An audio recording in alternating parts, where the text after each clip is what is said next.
Wassalatu wassalamu ala sayyidina Rasulillah Sayyidina Muhammad ibn Abdullah wa ala alihi wa sahbihi wa man wala, amma ba'du.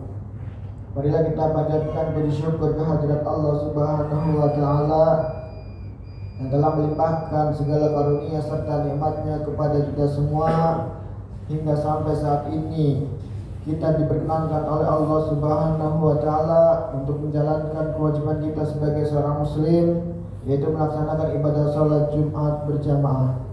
Mudah-mudahan rangkaian daripada ibadah salat Jumat kita pada hari ini diterima oleh Allah Subhanahu wa taala. Amin. Tidak lupa salawat serta salam semoga senantiasa tercurah limpahkan kepada junjungan kita baginda Nabi Muhammad sallallahu alaihi wasallam, kepada keluarganya dan kepada sahabatnya, dan kita sebagai umatnya mudah-mudahan mendapatkan syafaat beliau di akhirat nanti. Amin ya rabbal alamin. Jamaah salat Jumat Masjid An-Nur yang dimuliakan oleh Allah Subhanahu wa taala, sebelum pelaksanaan salat Jumat ada beberapa hal yang perlu disampaikan.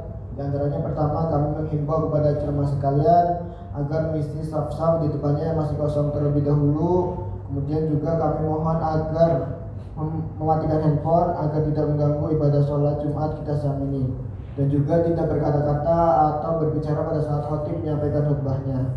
Kemudian petugas Jumat pada hari ini Jumat 16 Agustus 2024 selaku imam dan khatib Ustaz Dr. Ahmad Sarwat LCMA. Alhamdulillah beliau sudah hadir di tengah-tengah kita.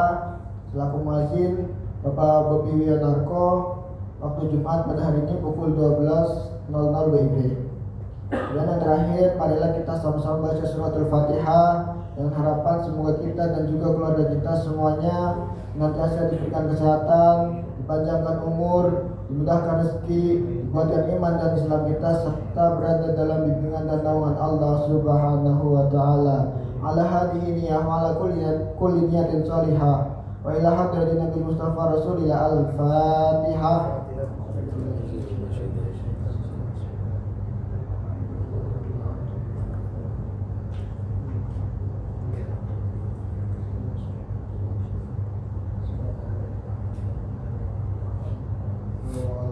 Amin amin ya rabbal alamin. Demikian beberapa maklumat yang dapat kami sampaikan. Wassalamualaikum warahmatullahi wabarakatuh.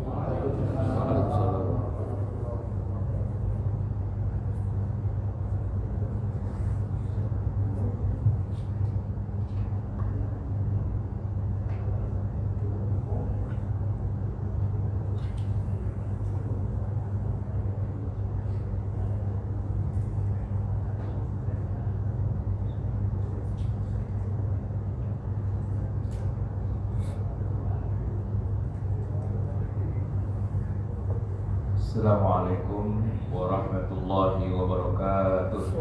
Waalaikumsalam warahmatullahi wabarakatuh. Allahu Akbar, Allahu Akbar, Allahu Akbar, Allahu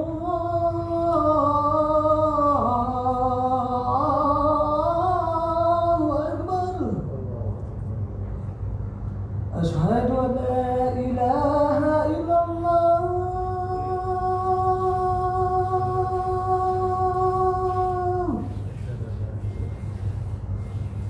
Asyhadu an la ilaha illallah.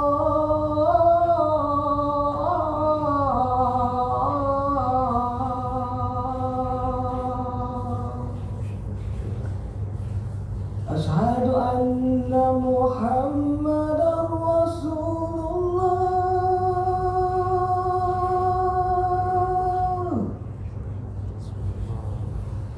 Asyhadu anna Muhammadar Rasulullah.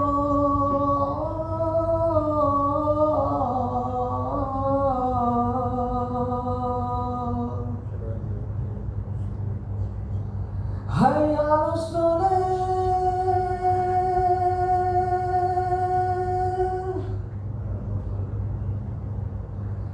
Hayya 'alas shalah.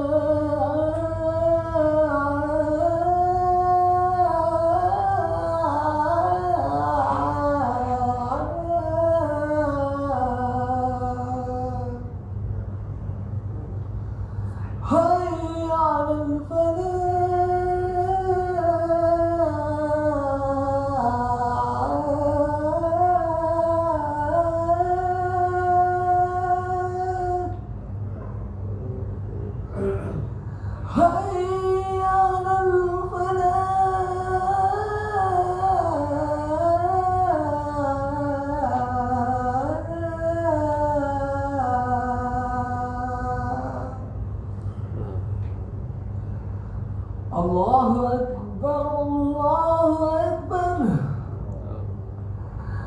La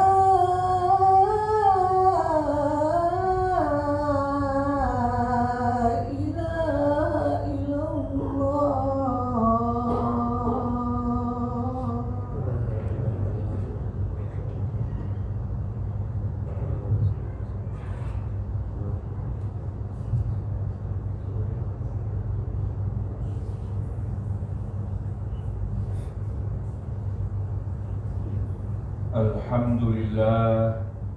Alhamdulillahilladzi arsala rasulahu bil huda wa dinil haqq liyudhhirahu 'alad dini kullihi wa kafa billahi shahida. Asyhadu an la ilaha illallah wahdahu la syarika lah wa asyhadu anna sayyidana wa nabiyyana Muhammadan 'abduhu wa rasuluhu la nabiyya ba'dah. Allahumma salli wa sallim wa barik ala hadzal nabiyil karim Muhammadin wa ala alihi wa sahbihi ajma'in, amma ba'du. Faya ayyuhal muslimuna rahimakumullah, fa inni usikum wa nafsi bi taqwallah wa ta'atihi faqad fazal muttaqun. Yaqulu rabbuna azza wa jalla fi kitabihil karim ba'da a'udzu billahi minasy syaithanir rajim. Bismillahirrahmanirrahim. Wa'tasimu bihablillahi jami'an wa la tafarraqu. Al-ayah, sadaqallahul azim.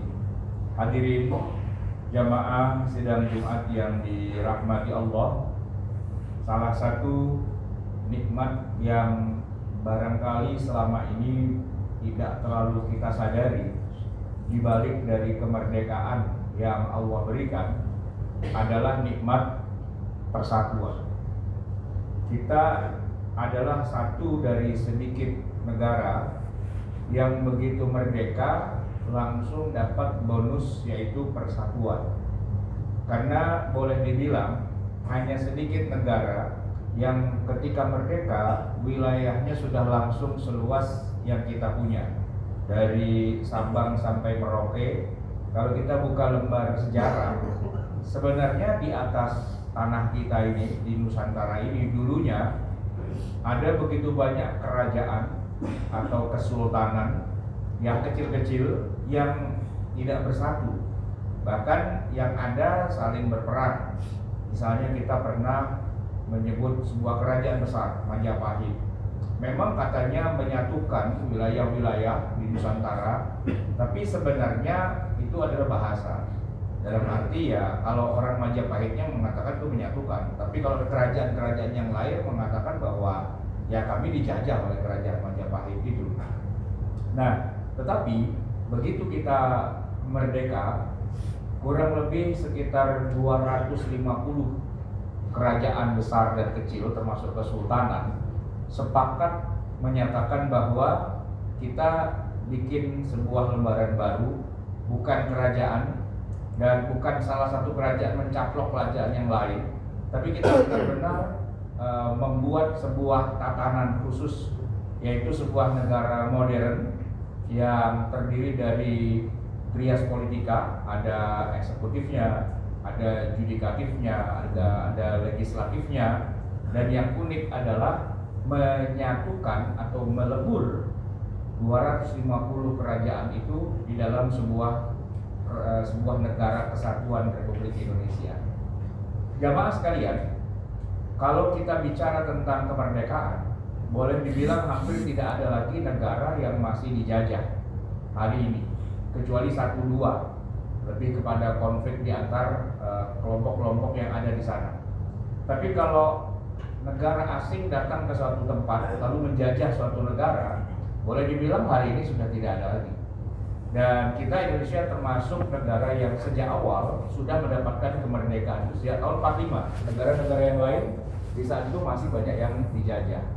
Tapi yang kita syukuri dari nikmat kemerdekaan kita itu bukan hanya Allah berikan kita kebetulan demi kebetulan yang unik, bahwa tiba-tiba saja kerajaan Belanda yang sedemikian besar dan sudah beratus-ratus tahun berkuasa tiba-tiba dikalahkan oleh Jepang.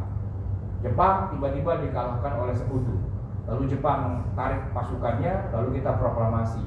Bukan hanya sampai di situ, tapi bonusnya adalah bahwa sekian ratus kerajaan itu bersatu dalam sebuah negara, yaitu negara Republik Indonesia. Dan yang uniknya adalah walaupun kita berbeda-beda, bukan hanya dari segi kerajaan, tapi juga sukunya, bangsanya. Kalau tidak salah, saya menemukan angka sekitar 700. Kita punya bahasa, daerah, dan dialek 700. Agama kalau yang besar memang ada Islam, Kristen, Katolik, Protestan, Hindu, Buddha, Konghucu. Tapi kalau agama kecil-kecil, katakanlah kayak kepercayaan dan sebagainya, itu jauh lebih banyak. Nah, dari sekian banyak perbedaan itu, kok bisa disatukan menjadi sebuah negara? Ini adalah sebuah miracle, sebuah keajaiban. Kalau tidak bisa kita katakan sebagai sebuah kebetulan. Karena jarang-jarang terjadi hal tersebut. Dan biasanya kalaupun sempat terjadi persatuan tidak lama usianya. Nah, ini kita sekarang sedang berulang tahun untuk yang ke-79.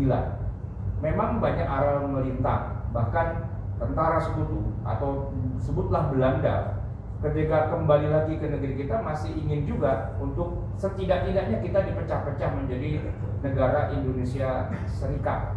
Jadi seperti Amerika yang punya negara-negara bagian, atau seperti negara-negara lain yang ada negara bagian yang masing-masing berdaulat.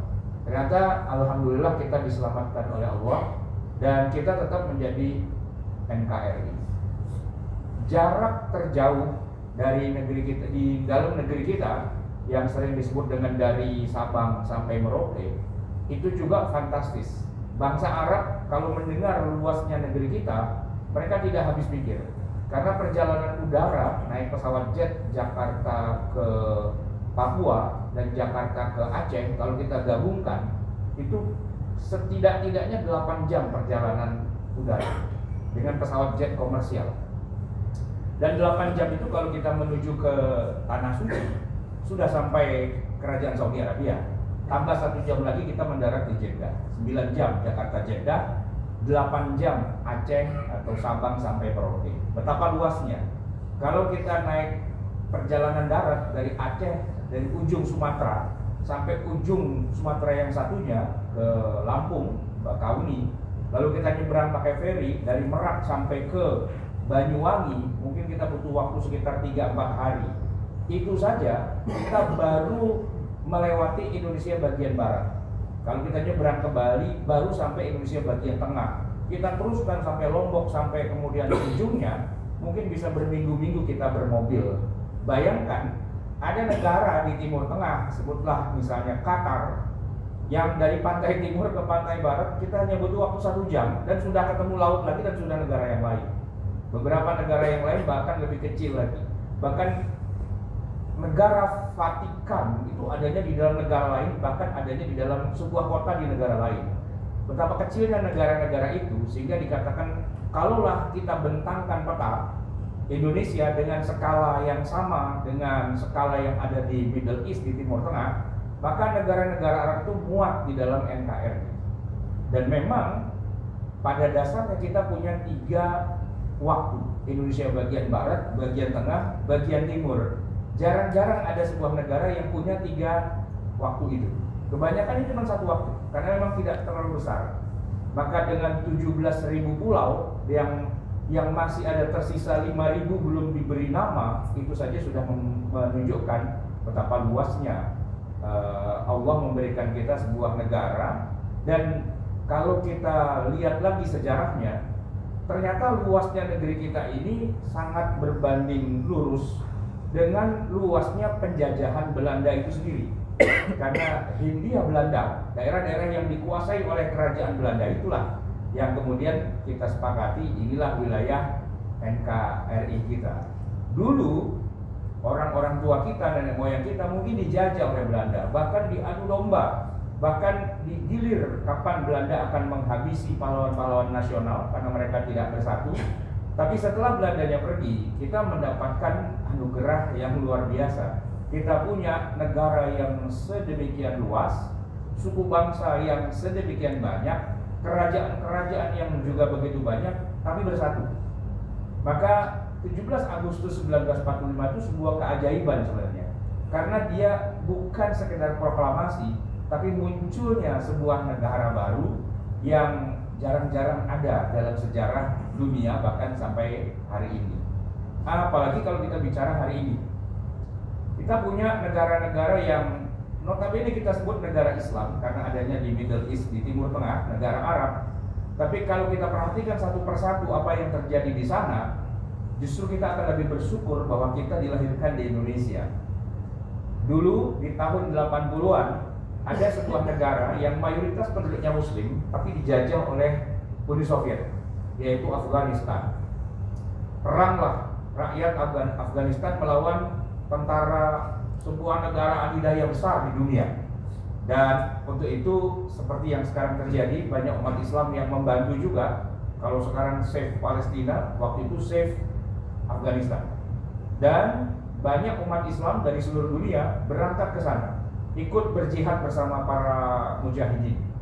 Dan Allah kemudian berikan kemerdekaan kepada Afghanistan dengan pecahnya Uni Soviet. Di tahun, katakanlah di akhir 80-an, ada sebuah peristiwa yang besar, pecahnya Soviet dengan kebijakan Glasnost dan Perestroika. Maka jadilah kemudian Afghanistan itu merdeka. Seharusnya kemerdekaan mereka itu kalau kita ukur sampai sekarang, mereka sudah membangun negeri yang menjadi negeri yang sangat besar. Tapi apa yang terjadi? Pasca perginya pasukan Uni Soviet, para mujahidinnya saling berbunuhan satu sama lain. Setidak-tidaknya ada 7 faksi mujahidin di Afghanistan pada saat itu, yang semuanya dipimpin oleh ulama. Tapi uniknya adalah pasukan Soviet pergi, mereka saling berbunuhan dengan takbir Allahu Akbar untuk membunuh saudaranya sendiri. Dan setelah tidak habis-habisnya perang antar kelompok mujahidin, lalu Allah turunkan kepada mereka bala bencana yang lebih besar. Mereka dikalahkan semua dan datanglah kekuatan baru yang tidak pernah ikut perang mengusir Soviet, yaitu yang disebut dengan Taliban. Talibanlah yang menguasai negeri itu, dan akhirnya sampai sekarang negeri itu tidak pernah bisa membangun. Karena disitulah pusat terorisme dunia, di mana para teroris dunia yang mau belajar bikin bom dan sebagainya, disitulah ditempatkan. Jadi nikmat yang Allah berikan yaitu kemerdekaan tidak berbuah kesejahteraan sebagaimana yang kita alami di Indonesia ini. Tetangganya Pakistan begitu juga. Pakistan itu merdeka, melepaskan diri dari induknya India, karena mereka menganggap bahwa orang-orang Hindu di India itu banyak yang menekan kehidupan kaum muslimin, lalu mereka pecah. Jadilah sebuah negara namanya Pakistan dengan niat mau bikin negara Islam sendiri. Tapi begitu mereka merdeka, rupa-rupanya para founding father-nya tidak sabaran ingin jadi penguasa. Lalu mereka rebutan. Dan yang terjadi adalah saling berbunuhan di antara mereka sendiri. Dan kemudian negaranya juga tidak bisa maju juga karena pergolakan politik mereka sangat brutal. Penguasanya, Perdana Menteri itu tidak diganti kecuali dengan cara dibunuh, dibom dan sebagainya. Negara yang juga sangat terkenal kearaban dan keislamannya buat bangsa kita, Yaman, tidak beda juga. Di Indonesia ini ada banyak kelompok-kelompok umat Islam, dari kalangan habaib yang setiap hari maulidan, yang setiap hari genduren dan sebagainya dengan berbagai macam aktivitas ibadah mereka, yang bermusuhan dengan kelompok-kelompok Salafi Wahabi. Pusatnya habaib itu di Yaman, pusatnya Salafi itu juga di Yaman. Bahkan Yaman itu juga pusatnya Syiah yang berkembang di Indonesia, itu pusatnya ada di Yaman, Houthi. Nah di sana mereka perang, dan bukan perang seperti kita di Indonesia. Mereka perangnya dengan senjata. Bahkan kedutaan besar kita, KBRI kita di Son'a, itu hancur kena bom oleh perang di antara mereka. Sampai hari ini mereka mengungsi kemana-mana. Janganlah kita bicara tentang Suriah, janganlah kita bicara tentang Mesir, janganlah kita bicara tentang Tunis dan sebagainya. Memang mereka merdeka, tapi mereka tidak mendapatkan kedamaian dan tidak mendapatkan persatuan. Makanya ketika Allah menurunkan ayat وَاذْكُرُوا نِعْمَةَ اللَّهِ عَلَيْكُمْ إِذْ كُنْتُمْ أَعْدَاءً فَأَلَّفَ بَيْنَ قُلُوبِكُمْ فَأَصْبَحْتُمْ بِنِعْمَتِهِ إِخْوَانًا. Rasa-rasanya ayat itu seperti diturunkan buat kita. Ingatlah kalian ketika kalian dulu bermusuhan, إِذْ كُنْتُمْ أَعْدَاءً, Kerajaan-kerajaan di Nusantara itu dulu bermusuhan satu sama lain. Kita tahu ada kerajaan Pajajaran yang bermusuhan dengan kerajaan-kerajaan yang lain. Kita tahu ada Majapahit yang juga menguasai kerajaan yang lain. Kemudian Allah turunkan nikmat. In kuntum a'daan fa'allafa baina qulubikum. Allah lunakkan hati kalian. Mungkin orang tuanya tidak lunak, tapi anaknya melunak, cucunya melunak, keturunannya melunak. Kita adalah keturunan dari nenek moyang kita yang dulu kerajaan-kerajaan itu saling berperang satu sama lain. Tapi kita anak cucu keturunannya, allafa baina qulubikum. Allah lunakkan hati kita semua. Fa asbahtum bi ni'matihi ikhwana. Maka jadilah kita dengan nikmat Allah bersaudara. Jamaah sekalian, sejak 17 Agustus 1945 itulah pertama kali dikumandangkan ungkapan saudara-saudara sebangsa dan setanah air. Sebelumnya tidak ada ungkapan seperti itu. Karena yang Jawa bela Jawanya, yang Sumatera bela Sumateranya, yang Padang, yang Batak, yang Ambon semua membela sukunya masing-masing.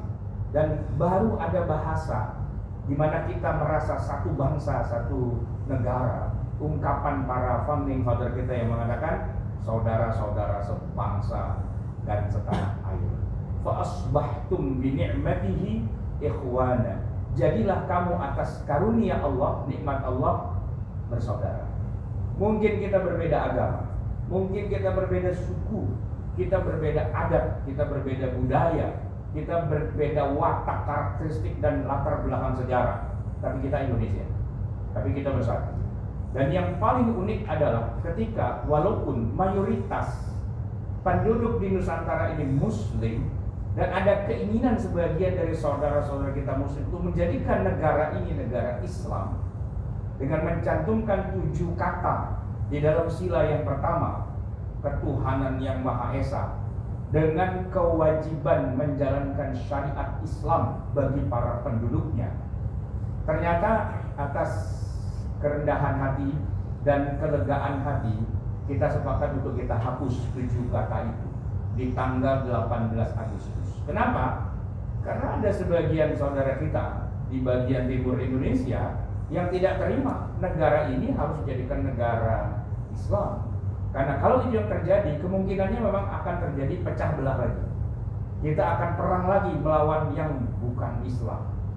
Nah, maka kenikmatan yang sudah Allah berikan itu kita syukuri dengan kita berikan peluang. Yang non-Muslim pun boleh juga ikut jadi negara kita. Bukankah Rasulullah, Nabi kita Nabi Muhammad SAW mengizinkan orang-orang kafir tinggal di Madinah? Yang dengan itu kita jadi belajar dalam ilmu fikih bahwa orang kafir itu ada 2 macam. Ada kafir harbi yang memang bermusuhan, yang halal darahnya, tapi juga ada kafir zimmi, orang kafir yang justru kita lindungi. Dan Rasulullah itu melindungi orang-orang Yahudi di Madinah. Sebagian dari Yahudi yang berkhianat diperangi, diusir, dibunuh, ada. Tapi sebagian Yahudi yang tetap loyal dan setia kepada Rasulullah, mereka mengatakan, mohon maaf ya Rasulullah, kami Yahudi, kami tidak akan masuk agama Anda. Tapi kami tahu dalam Al-Quran itu ada ayat yang bunyinya la ikraha fiddin, tidak ada paksaan dalam agama. Kami tidak masuk agama Islam. Tapi ketahuilah wahai Muhammad, kami loyal pada Anda. Kami siap dipimpin oleh Anda, kami menjadi good citizen di sini, dan kami minta Anda lindungi kami. Dan Rasulullah mengeluarkan sebuah statement yang luar biasa. Man azani waliyan faqad azantuhu bil harbi. Yahudi ini sudah aku lindungi. Siapa yang mengganggu Yahudi di Madinah ini, kalian aku perang. Jadi Nabi siap membunuh orang Islam yang mengganggu Yahudi yang ada di Madinah. Karena Nabi menjaga orang-orang Yahudi yang memang mereka tidak bermusuhan dengan Nabi. Mereka hidup bersama Rasulullah, bahkan jadi tetangganya Rasulullah. Setiap Idul Adha mereka kebagian daging kurban. Ketika Nabi punya anak atau punya cucu, Nabi menyembelih hewan akikah, mereka kebagian. Dan ketika ada anggota orang-orang Yahudi di Madinah yang wafat, mereka kafir dhimmi, Nabi ikut menghormati. Setidak-tidaknya jenazahnya lewat, walaupun Nabi tidak mensolatkan, tapi beliau menghormati dengan berdiri menghormati jenazah.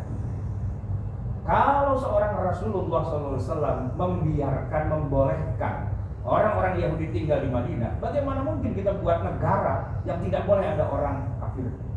Bagaimana mungkin kita bikin negara yang hanya pakai satu hukum saja, syariat Islam? Lalu orang kafir itu mau diapain? Maka oleh karena itu para ulama di masa itu akhirnya tersadar. Oke, kita tidak bikin negara khusus hanya untuk orang Islam saja, karena Islam itu tidak diturunkan hanya buat orang Islam. Islam itu diturunkan untuk rahmatan lil alamin. Biar orang-orang di luar Islam merasakan betapa nikmatnya hidup di tengah negeri muslim. Dan itulah yang dilakukan oleh para khulafaur rasyidin, Abu Bakar, Umar, Utsman, Ali. Mereka tetap memelihara orang-orang kafir tinggal di Madinah. Dan kalau kita buka lembaran sejarah, orang-orang Yahudi yang dimusuhi di mana-mana di seluruh dunia, di Mesir mereka dihabisi, di Yunani, di Romawi mereka dihabisi, di negeri-negeri seperti Persia mereka juga dihabisi, di India, di Cina mereka dihabisi, mereka dimusuhi oleh umat manusia. Di manakah orang-orang Yahudi mendapatkan perlindungan? Di pusat-pusat peradaban Islam. Begitu ada dinasti Abbasiyah di Baghdad, Yahudi ke sana. Karena hanya khalifah muslim saja yang bisa melindungi agama lain. Ketika ada dinasti Bani Umayyah di Damaskus, Yahudi ke sana. Karena hanya khalifah muslim saja yang bisa menjamin hidupnya orang-orang Yahudi. Ketika ada Turki Osmani di Istanbul, orang-orang Yahudi pun datang ke sana minta perlindungan kepada khalifah muslim. Dan itu juga yang dilakukan oleh para pendeta Nasrani di zaman Khalifah Umar. Mereka melihat Baitul Maqdis jadi tempat pembantaian, menjadi the killing field, ladang pembantaian. Siapapun yang berkuasa di Baitul Maqdis, kelompok manapun dari agama-agama dan sekte-sekte, pasti akan mengatakan yang benar agama kami dan semua agama yang lain tidak boleh ada di sini.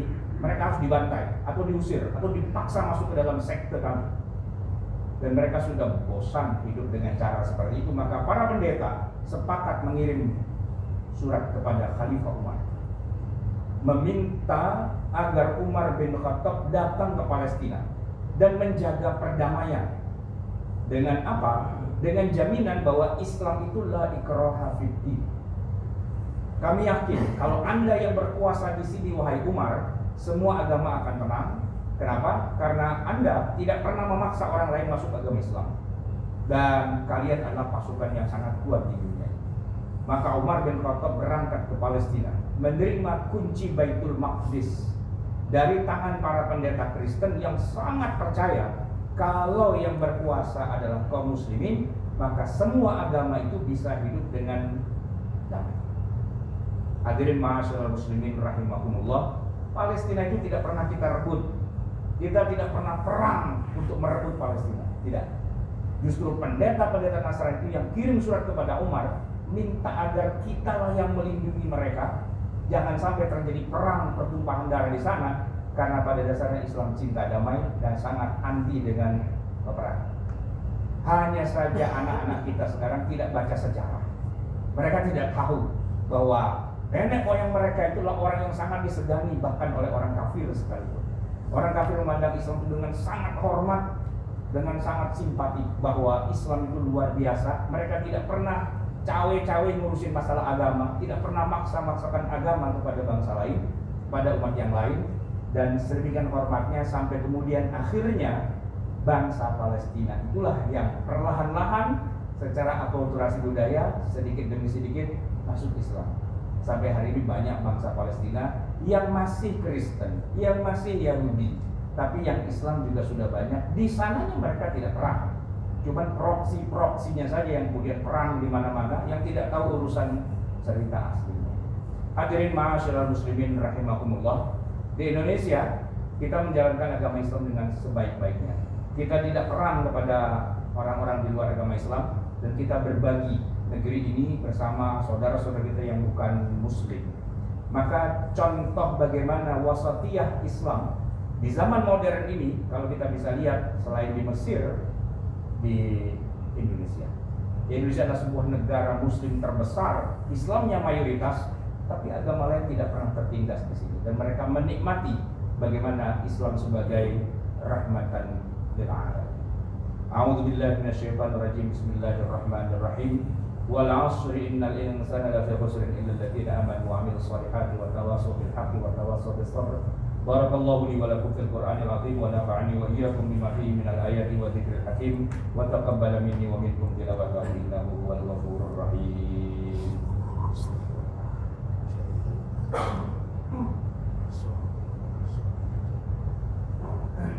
Alhamdulillahi rabbil alamin, wassalatu wassalamu ala asyrafil anbiya'i wal mursalin sayyidina Muhammadin wa ala alihi wa sahbihi ajma'in.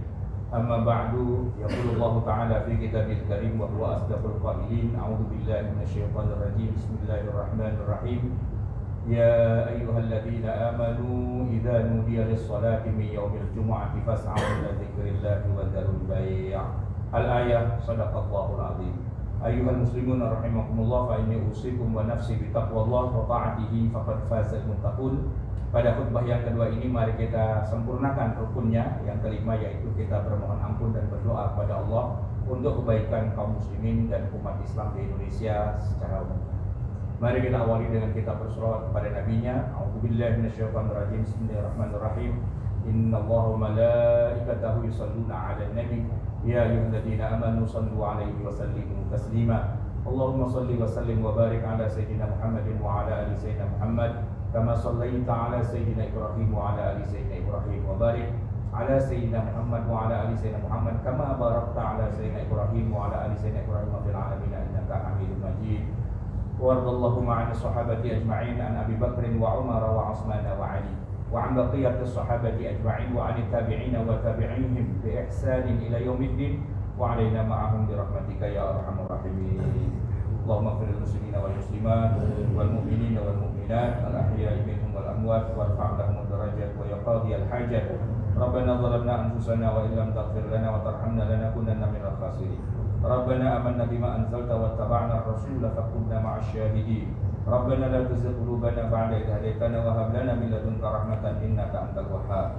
Rabbana atina fid dunya hasanah wa fil akhirati hasanah wa qina adzabannar. Wa sallallahu ala sayyidina Muhammadin wa ala alihi wasallam walhamdulillahi rabbil alamin. Ibadallah, innallaha ya'muru bil 'adli wal ihsan wa ita'i dzil qurba wa yanha 'anil fahsya'i wal munkari wal baghi ya'idukum la'allakum tadhakkarun. Fadhkurullaha 'azima yadhkurkum wa 'ala ni'matihi yazidukum lakum wa la dzikrullahi akbar wallahu ya'lamu ma tasna'un. Aqimis shalah. Allahu akbar, Allahu akbar. Asyhadu an la ilaha illallah, asyhadu anna Muhammadar Rasulullah. Hayya 'alas salah, hayya 'alal falah. Qad qamatis shalah, qad qamatis shalah. Allahu akbar, Allahu akbar. La ilaha illallah.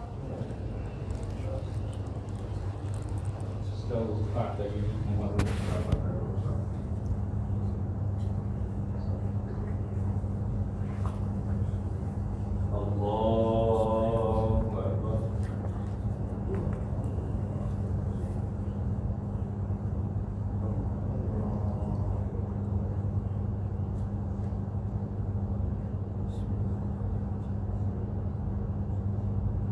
Bismillahirrahmanirrahim. Alhamdulillahi rabbil alamin. Ar-Rahmanir Rahim.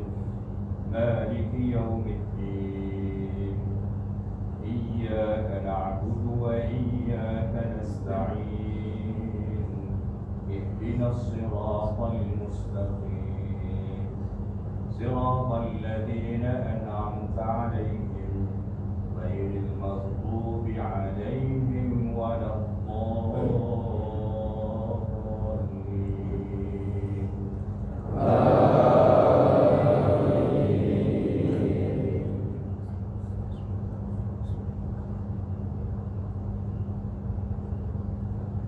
Bismillahirrahmanirrahim. Idza zulzilatil ardu zilzalaha wa akhrajatil ardu athqalaha wa qala al insanu ma laha yawma idzin tuhaddithu akhbaraha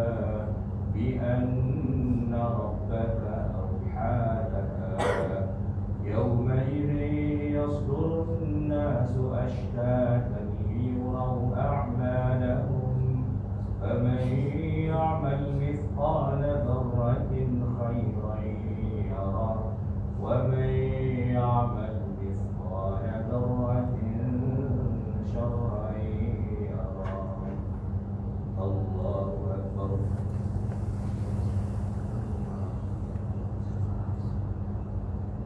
سمع الله لمن حمده.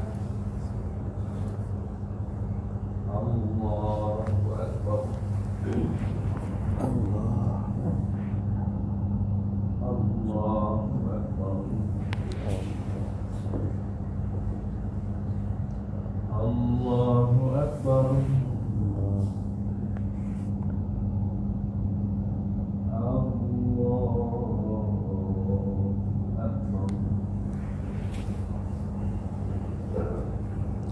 بسم الله الرحمن الرحيم. الحمد لله رب العالمين الرحمن الرحيم مالك يوم الدين إياك نعبد وإياك نستعين اهدنا الصراط المستقيم صراط الذين أنعمت عليهم غير المغضوب عليهم ولا الضالين.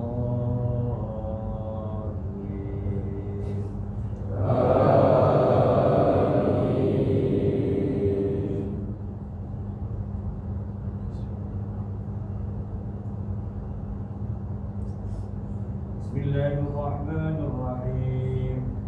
إذا جاء نصر الله والفتح ورأيت الناس يدخلون في دين الله أفواجا فسبح بحمد ربك واستغفره إنه كان توابا. الله أكبر.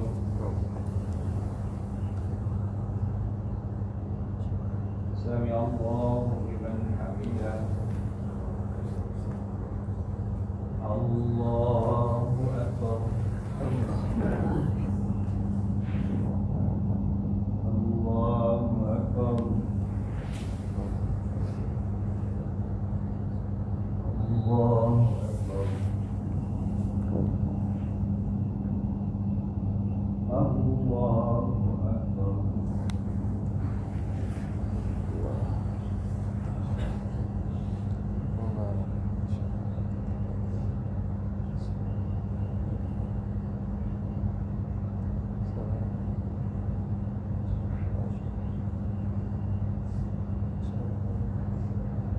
السلام عليكم ورحمة الله. السلام عليكم ورحمة